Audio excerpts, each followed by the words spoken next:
All right, so Mark Zuckerberg goes on the Joe Rogan podcast today and drops a bombshell accusing the Joe Biden administration of forcing him to shut his mouth and to censor any information that went against the public narrative of the COVID vaccines, amongst other things. So he basically says that it was the Biden administration, not him, that was doing the censoring. So I want to give you the clip, and I'm going to comment on it right after. It was during the Biden administration when they were trying to roll out the vaccine program. And I'm generally pretty pro rolling out vaccines. I think on balance, the vaccines are more positive than negative. But I think that while they're trying to push that program, they also tried to censor anyone who is basically arguing against it. And they pushed us super hard to take down things that were honestly were true, right? I mean, they basically pushed us and said, anything that says that vaccines might have side effects, you basically need to take down. And I was just like, well, we're not going to do that. We're clearly not going to do that. I mean, that is kind of inarguably true. Who is they? Who's telling you to take down things that it was that talk about vaccine side effects? It was people in the Biden administration. All right, a lot to unpack about what Zuckerberg is saying here. Now, he's claiming that it was the Biden administration's fault that he was censoring conservative voices online, that he was censoring any voice that had a concern about the vaccine. They would not allow any vaccine side effect information to be posted on Facebook or Instagram, Meta, right? So here's the number one question that comes to mind here. Did Joe Biden also, the Biden administration also force Mark Zuckerberg to spend $400 million in the 2020 campaign against Donald Trump? Did the Biden administration force him to help with getting the drop boxes into the swing states? I don't believe so. The other thing is, if Trump had lost this election in 2024 on November 5th, would Mark Zuckerberg be on the Joe Rogan podcast today spilling the beans? I don't think so. So this is the reasons why. Why is he saying this now? If this guy would have stood up at the height of this pandemic, he would be a hero. If he would have stood up and said, hey, this is what the Biden administration is doing to me. Look at this. He would have had a ton of support on his side fighting for him. And we would be calling the guy a hero today. But he didn't do that. He waited until all this played out. Now, how many people, I don't know about you, but I'm never going to forget the way I was treated during this pandemic for saying the things that now we know are true, but we weren't allowed to post them online. We weren't allowed to talk about them on YouTube. Now, here's the other question. If the Biden administration was doing this to Mark Zuckerberg, what makes us believe that they weren't doing it to the CEOs of YouTube and to any other type of social media content? Because I can tell you right now, I had my voice silenced on multiple social media platforms, the same way many of you have. So do you think that Mark Zuckerberg was just isolated, that the Biden administration did this to him and him alone, and they didn't do it to the owner of Twitter? They didn't do it to the owner of YouTube? I don't think so. And it's very frustrating because we all went through this at the time, and we were arguing with these people that were lunatics about the masks, about the social distancing, about stopping the spread, taking the vax, getting tested. We were trying to argue against this stuff, and they made us out to seem like conspiracy theorists. They made us out to seem like we were the ones that were nuts, but we were right all along. And now, years later, this guy has the balls to come out on the Joe Rogan show and say this and think it's like, oh, this guy's a hero now. Oh, wow, he's so brave. This would be like Patrick Henry saying, give me liberty or give me death after the U.S. won the Revolutionary War. It doesn't take courage to stand up and tell the truth after all the damage has been done. In the heat of the battle, if this guy would have stood up and made a public announcement, went before Congress and said, you know what? My life may be on the line because of this. My business may be on the line because of this. But you know what? This is the right thing to do for America and for Americans. This guy could have went down in the history books as a huge hero. But he didn't do that. He was a coward.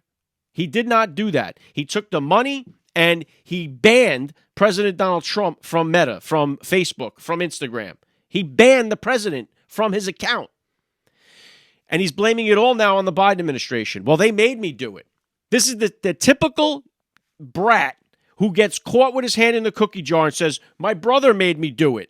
He made me do it. He made me do it. Everybody else's fault but mine.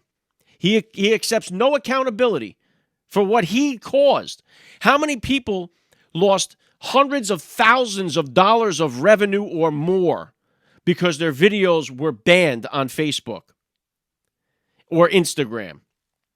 How many advertising dollars were lost for people who could no longer publish on all of these things, on all of these platforms? People's lives were ruined. How many people, and now people saying, oh, so now we should just accept Mark Zuckerberg into the tent? Who cares? Now he's coming forward. Well, how about the people that died because they took a poison shot that they didn't need to take? Do you think they would care about the fact that he's coming out now about this?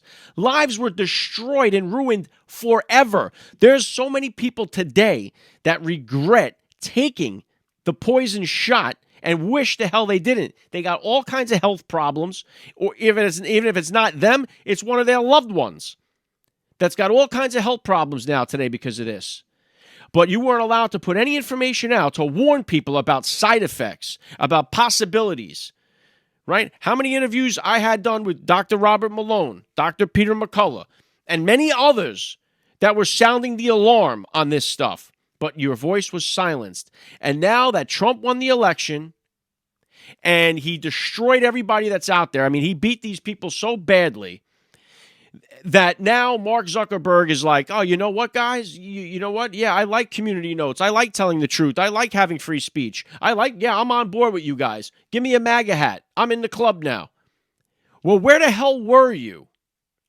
And do we just accept this guy now that he's not up to some no good again? This is why, and I play the snot out of the clip, and I'm going to play it again for you here. Prior to the election, a few weeks before the election, I had Kash Patel on the podcast, and he told it exactly like it was for Mark Zuckerberg. Take a listen. Zuckerberg is a fraud, pretending to care about American democracy and the election. This guy spent $400 million last election cycle, and I don't care what he says. He is going to spend money somehow, some way in this election cycle. And let's put that aside. He owns one of the largest social media companies on earth in Facebook, Meta, and Instagram.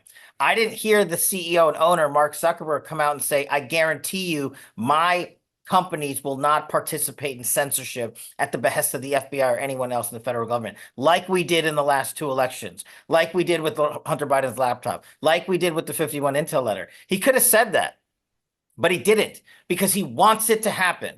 And as a sort of proactive, preemptive move to say, oh, I told you so, he came out to the media and said, oh, my bad, I'm sorry. But it doesn't matter to these guys because they're going to go past November 5th. And if they get their way and Harris is awarded the victory, they're just going to be like, nothing to see here. And if Donald Trump wins, they'll come back and say, see, our companies tried to comply, but it's BS.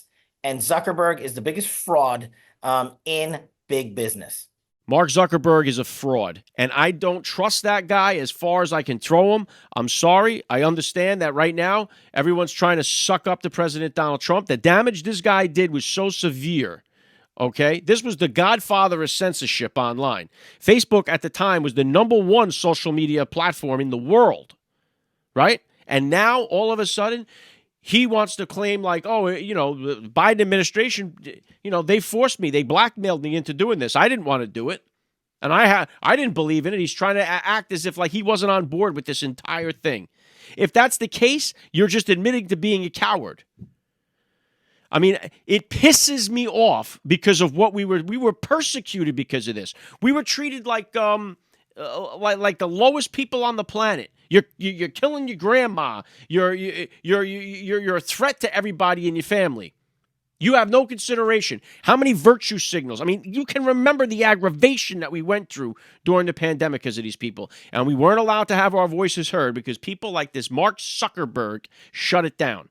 So I'm sorry. I'm not quick to jump the gun and pat this guy on the back and say, oh, wow, great. Now, it is, of course, very alarming and very needs to be investigated here what the Biden administration did. Don't get me wrong. I'm not saying this isn't good news that we have now to go after the Biden administration to say, hey, you're forcing social media accounts to censor the truth in your favor. So, yes, Is this good to have this guy as a potential witness in front of Congress and all that? Yes, absolutely. Of course it is. We want these people to pay for what they did.